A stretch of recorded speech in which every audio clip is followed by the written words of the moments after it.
എല്ലാ കൂട്ടുകാർക്കും മറ്റൊരു വീഡിയോയിലേക്ക് ഹാർദമായ സ്വാഗതം. ഒരു പശുവിന്റെ വില 40 കോടി രൂപയോ?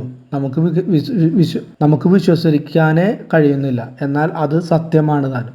ഏകദേശം 40 കോടി രൂപയ്ക്കാണ് ബ്രസീലിൽ കഴിഞ്ഞ ദിവസം ഒരു പശു കച്ചവടം നടന്നത്. നെല്ലൂർ പശുക്കൾ എന്ന ഇനത്തിൽപ്പെട്ട പശുവായ മാര ഇമോവൈസിനെയാണ് വൻ തുക മുടക്കി വാങ്ങിയത്. ഇന്ത്യയിൽ നിന്ന് ബ്രസീലിൽ എത്തിയ പശുവിനാണ് നെല്ലൂർ ബ്രീഡ്. പേര് സൂചിപ്പിക്കുന്നത് പോലെ ആന്ധ്രാപ്രദേശിലെ നെല്ലൂരാണ് ഈ പശുക്കളുടെ ഉത്ഭവസ്ഥലം. ബോസ് ഇൻഡിക്കസ് എന്ന ശാസ്ത്രീയ നാമമുള്ള ഈ പശുക്കൾ ഇന്ത്യയിലെ ഓങ്കോൾ കന്നുകാലികളിൽ നിന്ന് രൂപപ്പെട്ടതാണ്. നെല്ലൂർ പശുക്കളും ബ്രസീലും തമ്മിൽ നൂറ്റാണ്ടു പിന്നിട്ട ഒരു ചരിത്രമുണ്ട്. US-ഉം കാനഡയും ബ്രസീലും അർജന്റീനയും ഒക്കെ ഉൾപ്പെടുന്ന തെക്കും വടക്കുമായുള്ള അമേരിക്കൻ വൻകരകൾ കന്നുകാലി ഫാമിന് വളരെ പ്രശസ്തമാണ്. എന്നാൽ പശു ഈ മേഖലയിൽ ഉണ്ടായിരുന്ന ഒരു മൃഗമല്ല എന്നതാണ് വസ്തുത.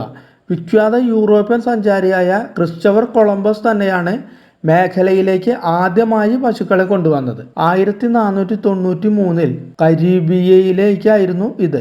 പിന്നീട് പല കാലങ്ങളിൽ സ്പാനിഷ് കൊളോണിയൽ യാത്രികർ പശുക്കളെ ഇവിടെ എത്തിച്ചു. ബ്രീഡിങ്ങും റാഞ്ചുകളും ഫാമുകളുമൊക്കെ പ്രബലമായി. കൗബോയ് കൾച്ചർ എന്നൊരു ഉപസംസ്കാരം പോലും US-ലും മെക്സിക്കോയിലുമൊക്കെ രൂപപ്പെട്ടു. 1868 ബ്രസീലിലേക്ക് ആദ്യമായി ഓങ്കോൾ ബ്രീഡിലുള്ള കന്നുകാലികൾ എത്തിയത്. ബ്രസീലിയൻ സാഹചര്യങ്ങൾക്ക് തീർത്തും അനുയോജ്യമായിരുന്നു ഈ പശുക്കൾ. കടുത്ത ചൂടിനെയും രോഗബാധകളെയും ഒക്കെ ചെറുക്കാനുള്ള കഴിവ് ഇവയ്ക്ക് നന്നായി ഉണ്ടായിരുന്നു. അങ്ങനെ നെല്ലൂർ ബ്രീഡ് ബ്രസീലിയൻ കാലി വളർത്തുകാരുടെ ഹൃദയങ്ങളിൽ ഇടം നേടി.